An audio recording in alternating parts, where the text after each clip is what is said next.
Manusia yang gagal mengenal dirinya, maka dia akan gagal mengenal yang lainnya. Dan kesalahan besar jika manusia mencoba untuk mengenal Tuhan tapi lupa mengenal dirinya. Ini akan menjadi manusia yang kejam kalau dia mengenal Tuhan tanpa mengenal dirinya.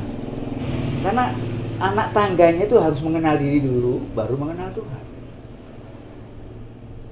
Kita harus mampu mengenal diri kita dalam batas apa? Sebagai sesuatu yang tidak pernah dilahirkan dan tidak pernah mengalami kematian. Nah, ini pengetahuan yang tidak mudah. Sementara orang mengetahui manusia itu lahir dan mati.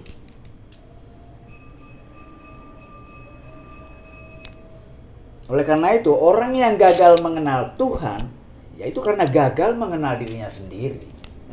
Banyak orang yang paham tentang ketuhanan tapi tidak paham tentang dirinya sebagai manusia.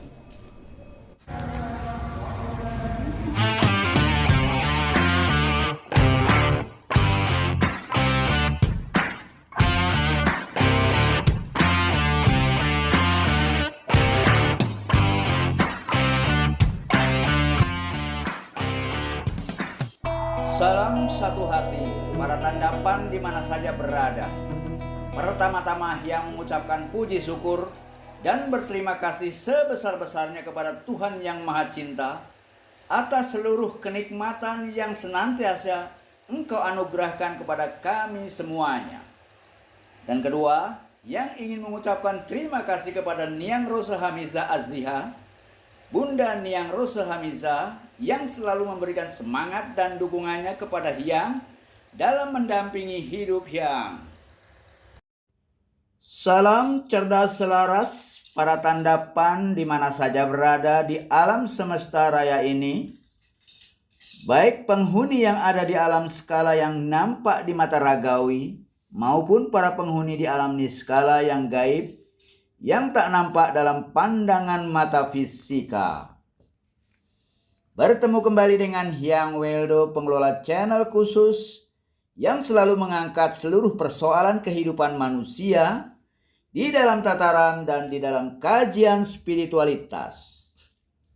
Jadi jelas dalam hal ini, Hyang Weldo TV telah membatasi diri dalam seluruh kajian spiritualitasnya, ingin mengajak seluruh umat manusia untuk mengenal siapa dirinya dan siapa Tuhan yang sebenarnya, yang bebas dari segala prasangka pikirannya dan bebas dari keterbatasan dualitas bahasa dan kata-kata. Oleh karena itu, yang tidak melarang bagi siapapun yang tertarik dan merasa sesuai dan tercerahkan, maka ikutilah dengan pikiran yang terbuka.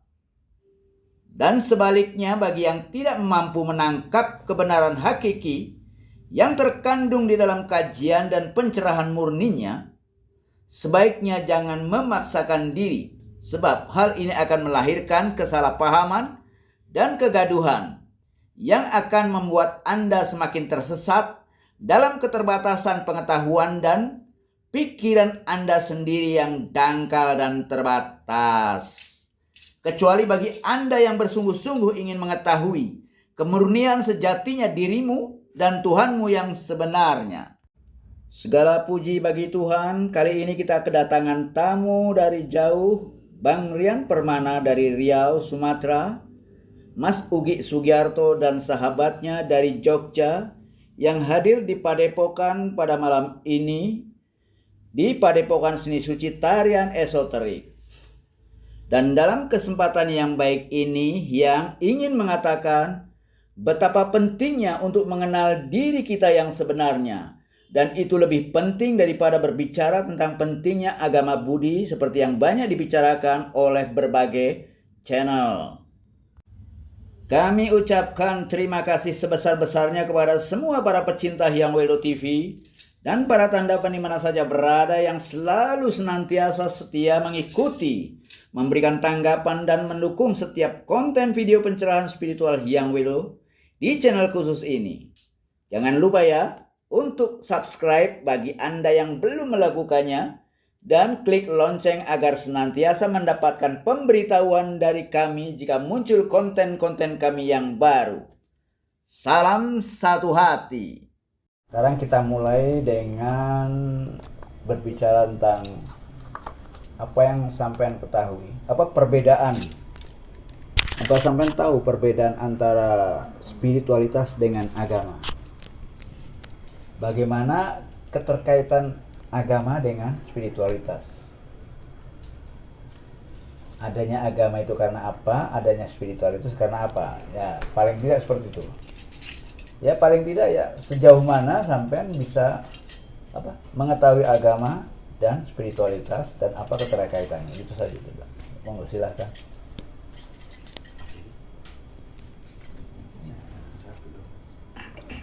Udah ngomong aja bebas. Terima kasih yang atas waktunya.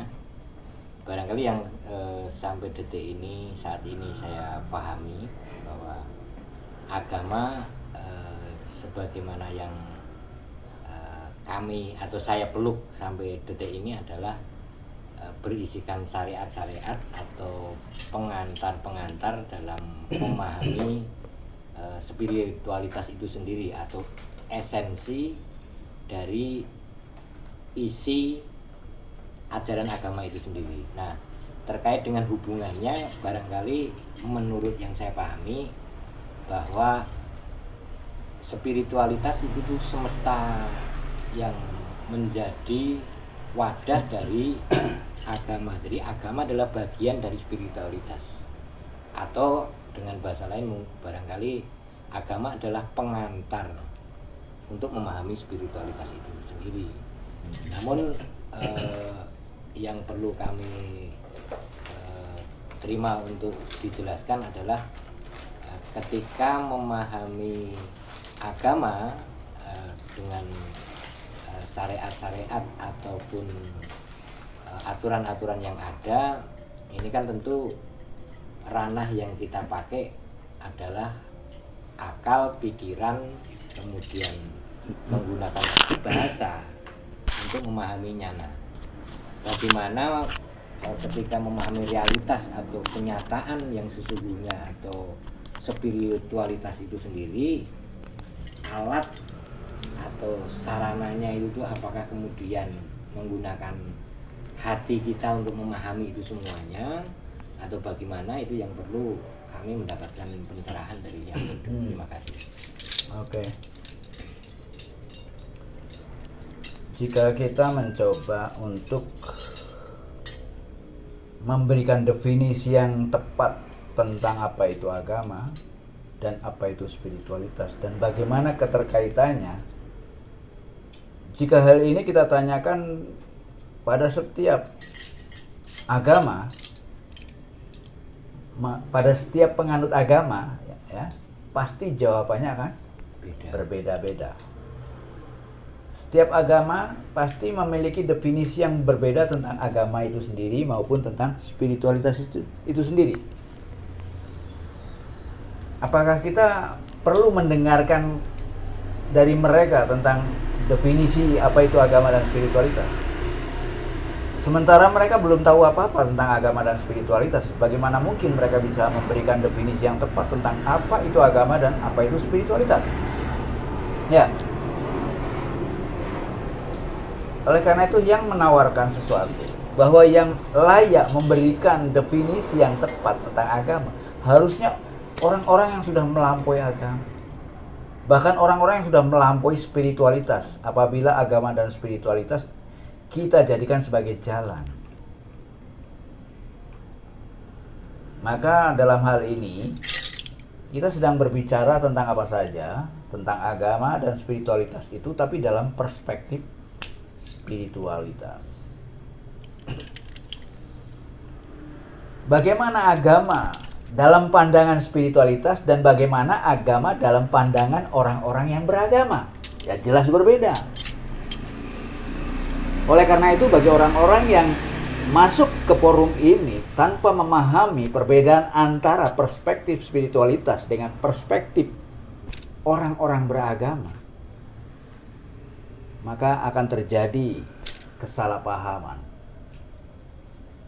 akan terjadi kebingungan. Ya, oleh karena itu, bagi mereka memang yang sungguh-sungguh ingin mendalami spiritualitas dengan baik, dengarkan dengan baik. Agama dalam pandangan spiritualitas itu merupakan langkah darurat. Langkah darurat yang diberikan oleh orang tuanya kepada anak-anaknya. Ya.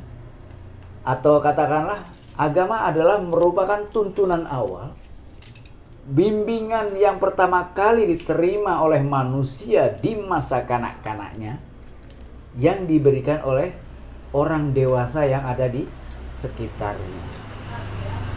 Itulah agama. Jadi agama hanya bimbingan pertama, tuntunan pertama yang diterima oleh manusia di masa kanak-kanaknya. Apa yang ingin diperkenalkan oleh si pembimbing? Ya jelas tentang bagaimana apa itu kehidupan. Apa itu manusia? Juga apa itu yang sebenarnya? Agama mencoba memperkenalkan kepada manusia tentang apa itu manusia dan apa itu Tuhan. Tapi jalan untuk memperkenalkannya melalui bahasa. Dan yang menerima adalah pikiran kita. Jadi pikiran kita dijadikan sarana untuk mengolah dan menerima pengetahuan yang disampaikan. Sedangkan penyampaiannya lewat bahasa kata-kata. Sehingga apapun yang disampaikan jelas hanya konsepsi belaka. Bukan kenyataan itu sendiri, tapi pernyataan-pernyataan yang berbicara tentang kenyataan yang ingin disampaikan. Jelas agama merupakan jalan yang paling emergensi bagaimana memperkenalkan manusia tentang kenyataan lewat simbol-simbol, lewat bahasa, lewat konsepsi. Ini jelas akan terjadi penyesatan. Karena yang disebut kenyataan itu bukan sebatas pernyataan. Tapi ketika orang belajar tentang kenyataan lewat pernyataan-pernyataan akan terperangkap ke dalam bahasa dan pikiran. Sehingga tidak mampu membedakan mana kenyataan dan mana pernyataan. Maka agama itu merupakan langkah awal yang mengajarkan kepada manusia tentang apa itu kenyataan. Jadi bukan tentang apa itu spiritualitas. Ya. Spiritualitas bukan tujuan. Ya. Dan spiritualitas juga bukan puncak dari agama. Selama ini orang seringkali menganggap spiritualitas adalah puncak dari agama. Bukan. Dan spiritualitas bukan penyempurna dari ajaran agama. Bukan, sama sekali.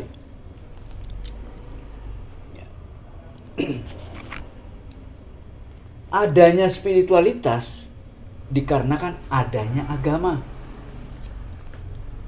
Andai kata agama itu tidak ada, maka spiritualitas tidak perlu ada. Nah, ini perspektif baru. Ya, andai kata agama itu tidak ada, maka spiritualitas itu tidak perlu ada.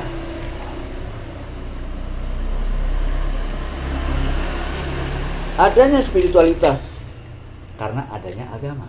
Bukan berarti spiritualitas tergantung pada agama, bukan. Jangan disalahpahami lagi. Seperti yang Hyang bilang, karena agama adalah merupakan jalan darurat, jalan emergensi bagi manusia untuk mengenal kenyataan, dia sangat darurat. Artinya jalan yang terpaksa harus kita berikan pada manusia karena nggak ada lagi jalan. Padahal jalan ini penuh dengan beresiko. Nah, artinya beresiko tersesat atau beresiko terpandu. Kenapa beresiko semacam itu? Karena sifat dualitasnya. Makanya seringkali dikatakan, aku biarkan orang yang tersesat jika mereka memang membiarkan dirinya tersesat. Dan aku biarkan orang itu mendapatkan petunjuk bagi mereka yang menginginkan petunjuk. Nah, itu bahasa kitab sucinya gitu. Tapi seringkali orang memahami atau menerjemahkan atau menafsirkan bahasa ini kadang-kadang secara jabariyah. Tuhan menyesatkan manusia dan memberi petunjuk. Dan Tuhan juga memberikan petunjuk. Ya. Dalam perspektif spiritualitas tidak seperti itu. Tuhan sama sekali tidak menjadikan manusia sebagai robot. Manusia diberi kebebasan dengan seluruh sarana yang sudah dipersiapkan. Ya. Maka seperti yang Hyang bilang tadi, agama adalah merupakan jalan darurat yang bersifat dualitas. Maka dalam agama, di wilayah pertama, manusia diperkenalkan tentang kenyataan ya, lewat kata-kata, membimbing manusia agar dia selamat sampai tujuan. Maka di sana diperkenalkan tentang dualitas. Manusia di tingkat pertama, di tingkat awal membutuhkan dualitas. Karena manusia di tingkat pertama butuh yang namanya pengetahuan apa itu kebaikan dan apa itu keburukan. Apa itu yang lurus dan apa itu yang menyesatkan. Dibutuhkan pengetahuan tentang dua yang bertentangan. Baik, buruk, tinggi, rendah, surga, neraka, lahir, mati. Padahal dua yang bertentangan ini sesungguhnya tidak ada dalam kenyataan. Tapi terpaksa kita perkenalkan. Nah, ini kan bisa menyesatkan. Padahal sesungguhnya tidak ada, terpaksa kita perkenalkan. Dalam rangka apa? Dalam rangka untuk memahami apa yang kita ingin tunjukkan. Yang ingin kita tunjukkan adalah terang. Tapi untuk menjelaskan terang, kita butuh gelap. Sebagai perbandingan. Karena pada saat kita masih anak-anak, kita belajar lewat pikiran. Sedangkan pikiran mampu menangkap semuanya hanya dalam bentuk dualitas. Pikiran sama sekali tidak kenal dengan non-dualitas. Karena adanya bahasa di sini ya. Maka kecenderungan tersesat, terperangkap, terjebak oleh bahasa dan pikiran, ada kecenderungan ke sana. Bahkan hampir semua manusia terperangkap oleh pikirannya. Dan setiap manusia tanpa disadari telah mengidentifikasi dirinya sebagai pikiran itu sendiri. Karena secara kultural, budaya kita telah memperlakukan manusia sebagai pikiran itu sendiri. Para orang tua kita juga memperlakukan anak-anaknya sebagai pikiran itu sendiri. Sehingga manusia tanpa disadari kalau dirinya adalah pikiran itu sendiri. Ya enggak? Coba anak-anak kalau sekolah belajar. Nak, mau kemana nak? Gitu kan? Anak-anak paling bilang, mau berangkat sekolah, Pak. Saya mau berangkat sekolah. Saya mau sekolah. Siapa yang sekolah? Anaknya. Jawaban itu benar apa salah? Salah. Jawaban itu salah secara spiritual. Tapi secara sosial bisa dibenarkan. Ya, anak saya mau sekolah. Dalam perspektif spiritual jawaban semacam itu salah.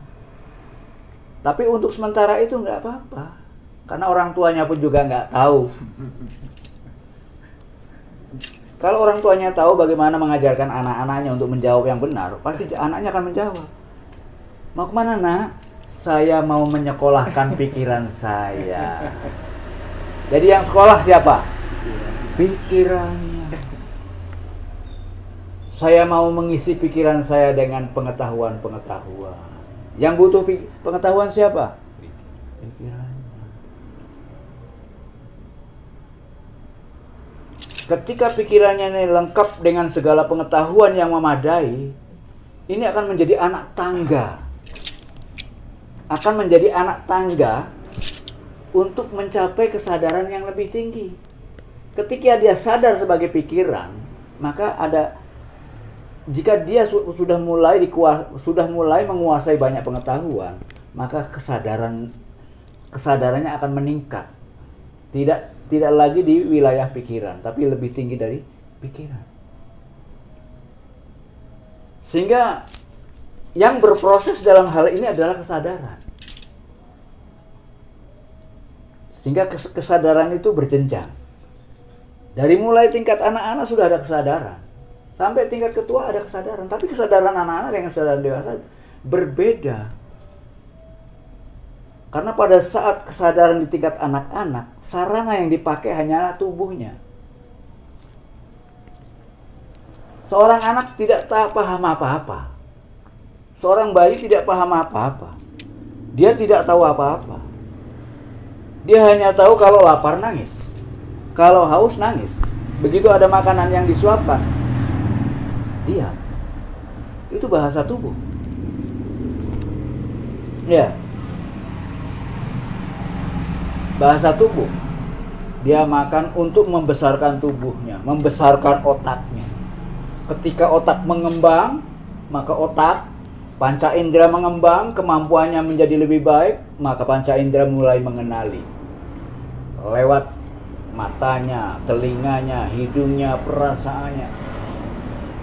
Muncul kesadaran yang lain. Bukan hanya dibatasi oleh kesadaran tubuhnya, tapi juga panca indera ini merupakan cahaya juga, tapi dia cahaya yang sangat terbatas. Panca indera itu cahaya yang sangat terbatas. Buktinya binatang yang punya panca indera apa? Dia berkembang. Dari dulu sampai sekarang nggak ada berkembang. Ya begitu-begitu aja. Artinya panca indera tidak memiliki kemampuan apa-apa. Nah, manusia dibekali dengan akal lebih baik daripada binatang. Apakah kemudian manusia lebih baik hidupnya daripada binatang? Dengan adanya akal? Tidak menjamin. Wong kelakuan manusia nggak jauh beda dengan binatang. Akal yang diberikan oleh alam kepada manusia masih digunakan oleh manusia sama seperti binatang menggunakan tanduknya. Sama seperti gajah menggunakan belalainya. Sama seperti ular menggunakan bisanya. Hanya untuk apa? Hanya untuk cari makan, cari minum, untuk bertahan hidup, untuk menyerang musuh-musuh yang berbahaya, atau untuk mengejar mangsanya. Hanya sebatas itu. Dan apa yang dilakukan oleh manusia dengan akalnya tidak jauh berbeda dengan binatang dalam menggunakan alat-alat pertahanannya. Maka dalam hal ini manusia dan binatang sama sekali tidak jauh berbeda. Bahkan manusia bisa lebih buruk, lebih buas, lebih ganas, lebih serakah dari binatang. Binatang bisa menyerang binatang yang lainnya. Dengan satu kali pukul, satu musuh mati. Tapi manusia bisa menyerang manusia lainnya. Dengan satu kali pukul, satu bangsa lenyap. Saya tadi mencet.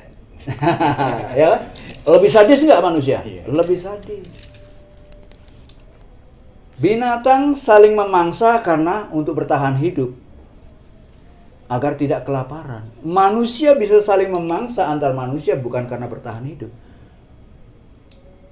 karena gara-gara perbedaan pandangan, perbedaan keyakinan, perbedaan ideologi. Jika manusia yang satu merasa benar dengan ideologinya, maka dia berusaha melenyapkan yang lain yang dianggap sebagai penghalang. Apakah ini nggak lebih berbahaya daripada binatang?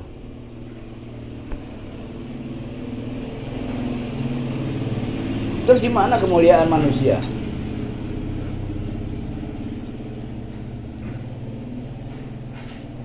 Jadi bullshit kalau manusia itu lebih baik daripada binatang hanya karena akalnya. Tidak. Harusnya kita mengetahui apa yang membuat manusia berbeda dengan binatang, bukan karena akalnya.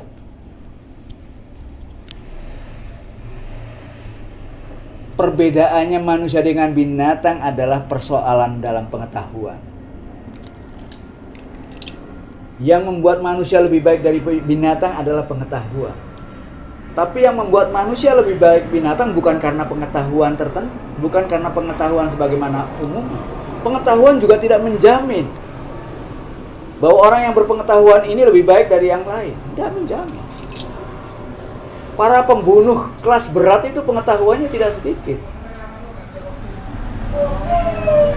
Mereka nggak jauh beda dengan binatang sekalipun mereka punya pengetahuan yang luar biasa.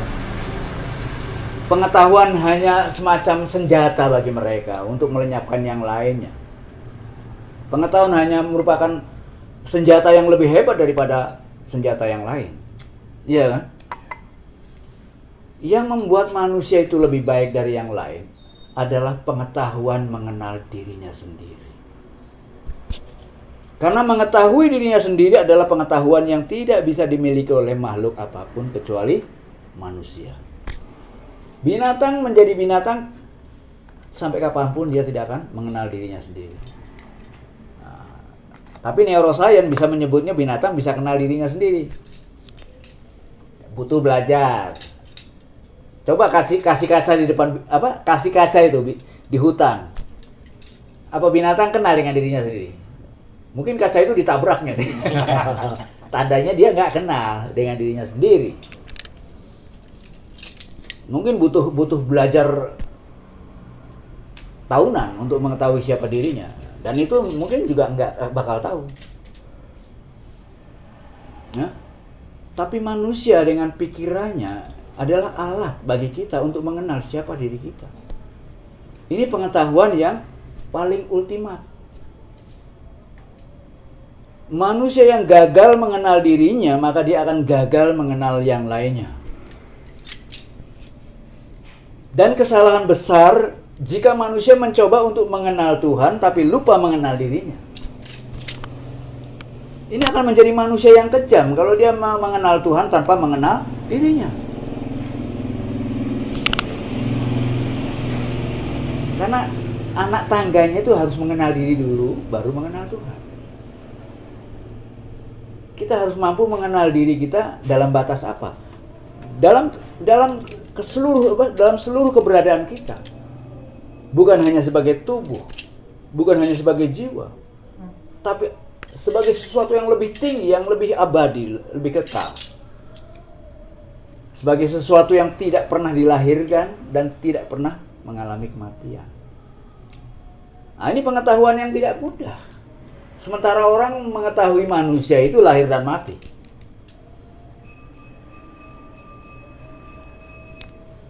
Oleh karena itu, orang yang gagal mengenal Tuhan, yaitu karena gagal mengenal dirinya sendiri. Orang-orang yang jadi penjahat dalam kehidupan ini, ya orang-orang yang belum mengenal dirinya sendiri. Orang-orang yang sombong, orang-orang yang merasa dirinya lebih baik dari yang lain, lebih baik, lebih suci dari yang lain, karena gagal mengenal dirinya sendiri. Karena pengetahuan yang dia bangun hanya melulu pengetahuan tentang Tuhan. Tentang Tuhan dalam bentuk idealisme, bahwa kita kalau ingin mengetahui Tuhan, kita harus menghancurkan yang rendah-rendah. Dan banyak orang yang paham tentang ketuhanan tapi tidak paham tentang dirinya sebagai manusia. Manusia yang multi, terbatas sekaligus tidak terbatas.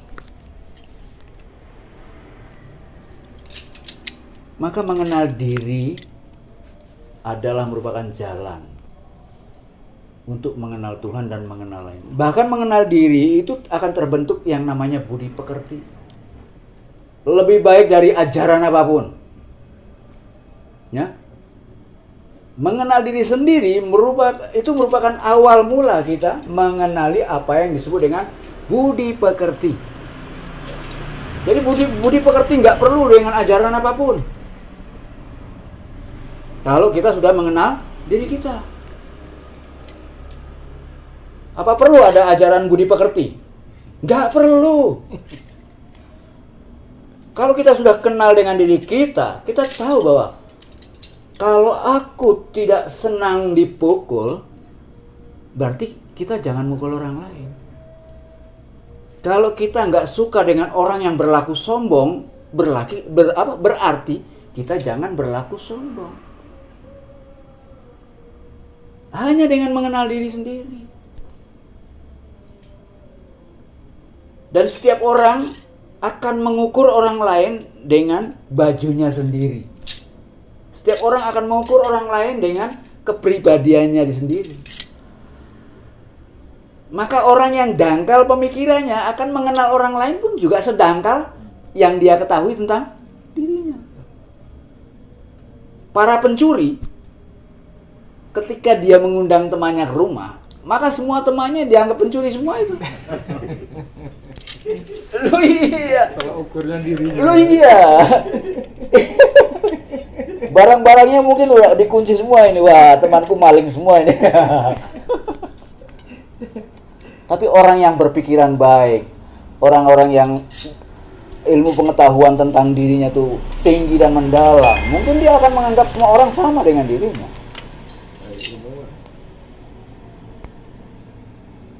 Jadi yang bilang bahwa ajaran budi pekerti bisa kita dapatkan hanya dengan mengenal diri sendiri dengan sebaik-baiknya. Nggak butuh agama, nggak butuh spiritualitas.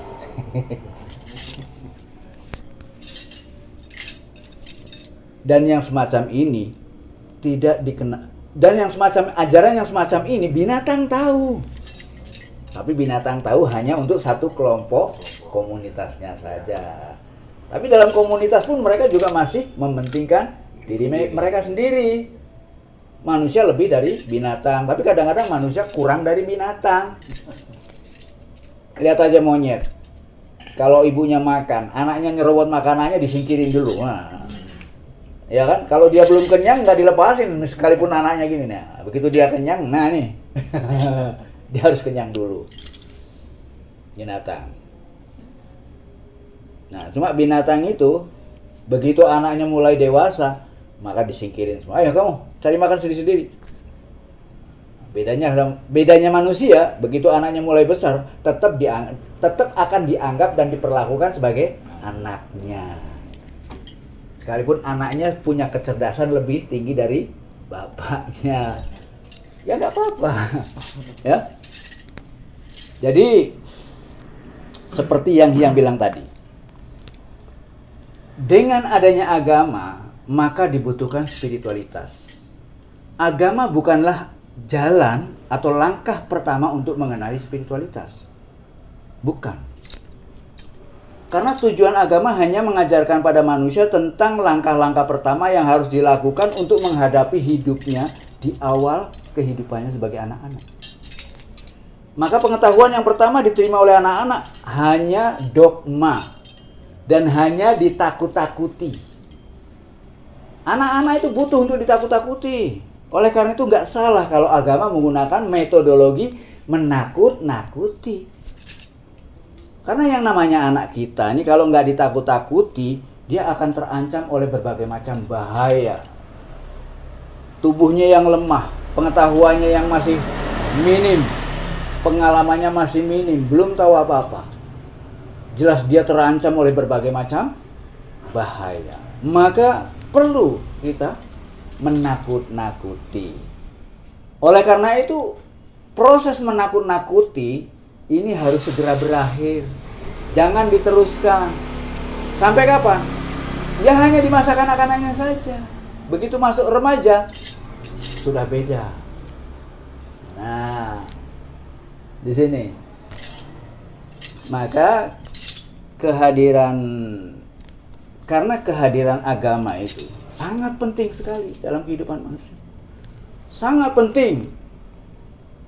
Kalau ada orang bilang agama ini akan lenyap, nah itu perspektif para penganut agama. Karena orang-orang agama melihat agama yang lain itu sebagai pesaing, sebagai musuh. Para penganut agama ini seperti para pedagang yang lagi bersaing, seperti para politisi yang sedang bersaing. Tidak. Dalam agama, ya, semua yang kita perkenalkan dalam anak-anak masih dalam batasan-batasan dualitas. Ya. Sehingga ada kecenderungan anak-anak ini terperangkap dalam dualitas pemikirannya dan dalam dualitas bahasa. Berarti orang-orang ini masuk ke alam yang bukan sebenarnya. Alam dari kreasi pikirannya sendiri berdasarkan data-data yang diterima pertama kali, yang tersimpan di dalam memori otaknya. Maka anak-anak ketika dia mulai menerima data-data pertama, dan itu akan menjadi keyakinan pertama yang begitu kuat. Menjadi keyakinan pertama yang begitu kuat. Dan keyakinan ini ada pada semua manusia, disadari atau tidak disadari. Dan keyakinan ini akan menjadi penentu yang menentukan pengetahuan selanjutnya bisa diterima atau tidak. Seperti word processor, maka kata-kata pertama yang diterima itu akan jadi ukuran untuk menolak dan menerima kata-kata yang masuk kemudian. Ya.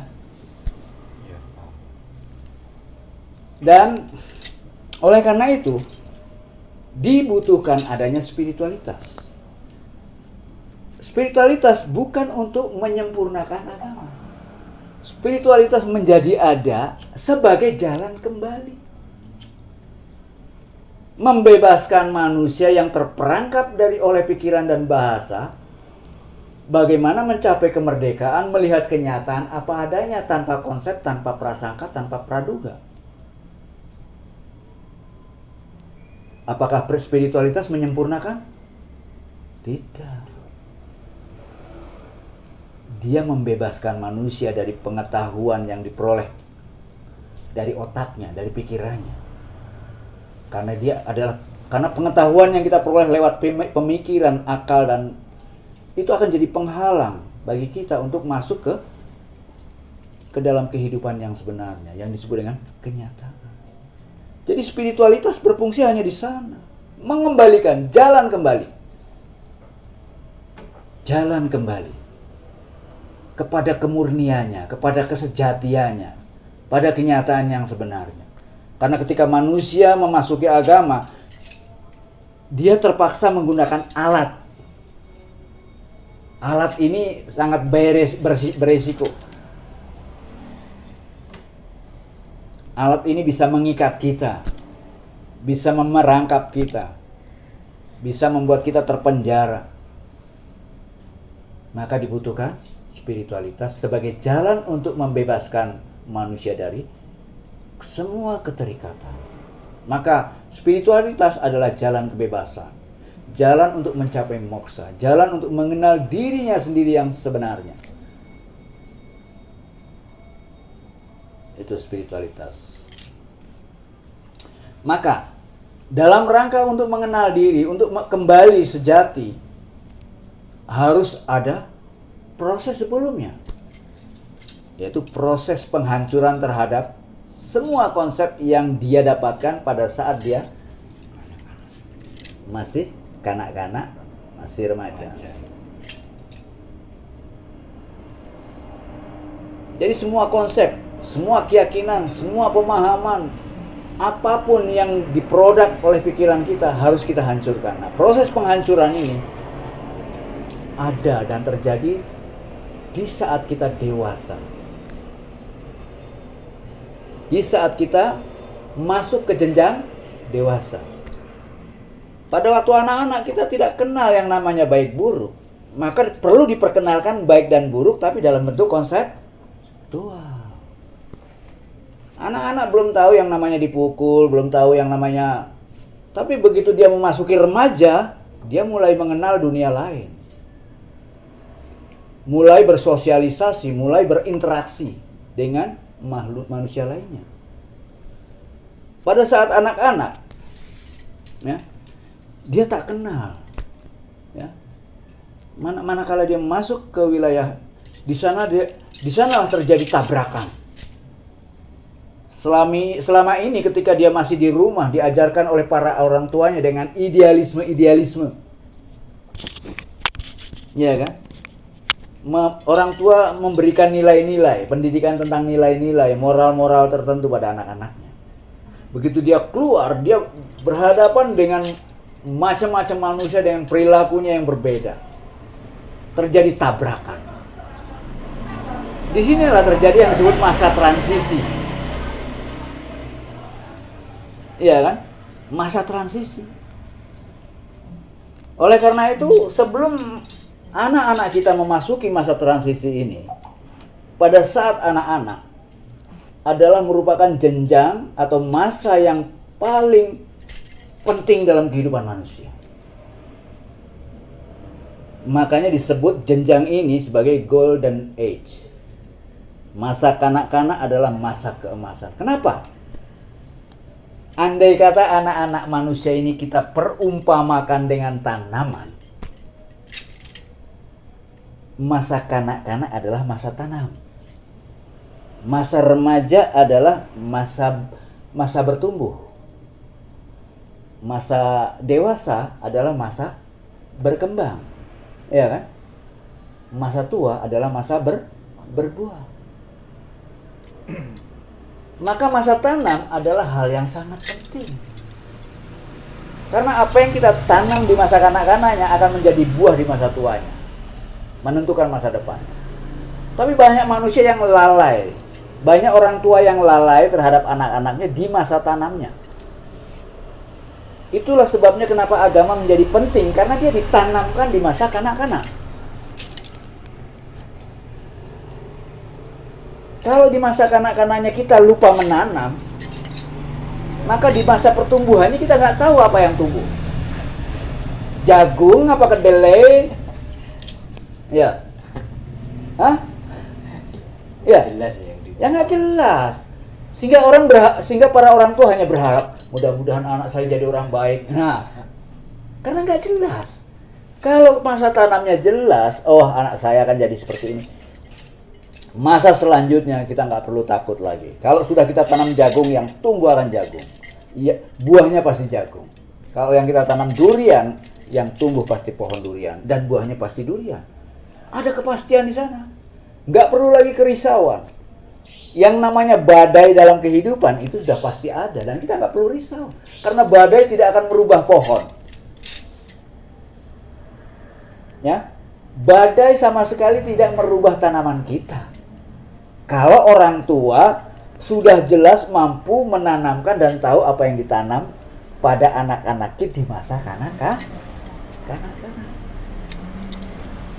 Kalau sudah jelas tanamannya, sudah jelas bijinya, tumbuhnya jelas. Ketika berkembang pun jelas. Ya kan? Ketika berbuah pun jelas. Jadi orang tua yang semacam ini tidak akan pernah risau dengan keberadaan anaknya. Betul nggak? Ya, betul. Nah, karena banyak para orang tua yang tidak sadar betapa pentingnya masa kanak-kanak, kenapa agama menjadi penting? Karena dia ditanamkan untuk anak-anak. Menjadi penting, tapi tanaman agama sebagai bimbingan awal sangat darurat. Oleh karena itu harus segera dihentikan. Dia punya batas. Karena kita tidak terus-menerus mengajarkan anak dalam dogma, dalam konsep-konsep. Kita harus perkenalkan anak pada kenyataan. Pertama, kita perkenalkan anak-anak tentang durian lewat tulisan, lewat gambar. Ini durian, gambarnya ini. Maka pada tingkat remaja kita mulai perkenalkan durian pada kenyataannya. Oh, inilah durian. Bentuknya kayak gini, tajam. Di sanalah kita mulai memperkenalkan. Disinilah di tingkat yang disebut dengan praktek, penerapan. Itu tingkat remajanya di sana. Di sanalah mulai bertumbuh. Dan jelas di masa remaja terjadi yang namanya transisi. Orang-orang di masa remaja itu sudah sulit menempatkan diri. Mau disebut kanak-kanak nggak mau, disebut dewasa belum. Nah ini kan masa transisi yang membuat anak-anak jadi bingung. Akhirnya umur masih kanak-kanak sudah merokok. Nah, kenapa? Untuk menunjukkan bahwa dia sudah bukan kanak-kanak lagi. Iya kan? Coba ingat nggak dengan peristiwa kita? Iya. Kita merokok tuh hanya ingin menunjukkan bahwa aku bukan kanak-kanak lagi. Padahal disebut dewasa pun belum. Nah, ini yang disebut masa transisi. Masa di mana kebingungan. Karena dia selama ini mendapatkan pendidikan tentang kebaikan-kebaikan melulu. Tapi begitu dia keluar, ternyata di luar dia melihat yang buruk. Banyak. Sebagaimana Buddha dulu, ketika dia berada dalam istana, dia tidak kenal namanya yang buruk. Semua yang buruk disembunyikan dari matanya. Tapi ketika dia keluar, ternyata dia melihat, oh, kok ada orang sakit ya? Kok orang kok bisa mati? Dia baru tergugah. Apa orang bisa mati? Ya bisa. Duh, kenapa aku kok tidak dibiarkan untuk mengetahuinya? Nah, disinilah Buddha akhirnya dia menjauhi istana. Betul-betul ingin mengetahui apa itu manusia. Selama ini dia tidak tahu yang namanya manusia ternyata bisa sakit, bisa mati. Sama dengan anak-anak. Ketika dia beranjak remaja, keluar berinteraksi dengan manusia lainnya, dia mulai mengenal perbedaan-perbedaan. Di sana terjadi tabrakan-tabrakan. Di sini menentukan kepribadiannya dia. Mau hanyut dalam orang banyak atau dia tetap menjadi dirinya sendiri. Jelas orang-orang, anak-anak yang sudah tanamannya jelas akan mampu menjadi dirinya sendiri. Tapi anak-anak yang jelas, yang tidak jelas tanamannya, ya akan goncang terombang-ambing.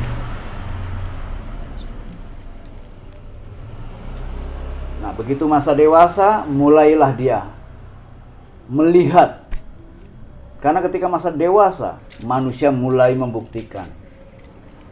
Mulai mengalami yang namanya kegagalan dan keberhasilan. Mungkin kegagalan dan keberhasilan lebih banyak gagalnya daripada berhasilnya. Di sanalah manusia-manusia dewasa mulai bisa membedakan mana itu kenyataan, mana itu bukan. Mana yang bisa kita raih dan mana yang tidak.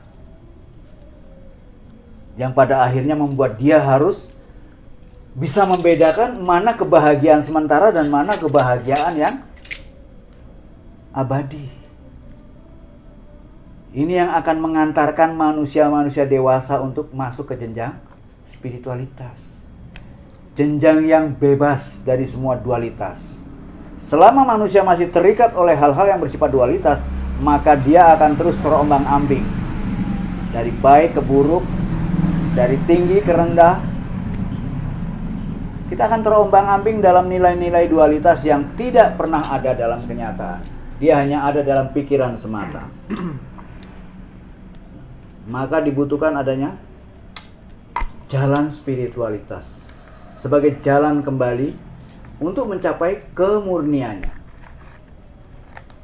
Nah, itulah perbedaannya antara agama dengan spiritualitas. Jika selama ini orang memahami agama dalam pengertian-pengertian yang hampir dipahami oleh semua orang, maka dalam perspektif spiritualitas yang disebut agama seperti apa yang Hyang uraikan tadi.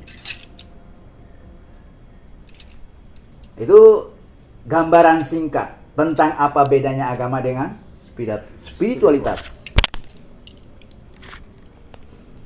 Nah, tentang bagaimana masuk ke wilayah spiritualitas adalah merupakan pengetahuan tersendiri dan metodologi tersendiri. Maka masuk ke wilayah spiritualitas, jelas jalan yang paling darurat, jalan yang paling utama adalah mengenal diri sendiri. Mengenal diri kita yang sebenarnya.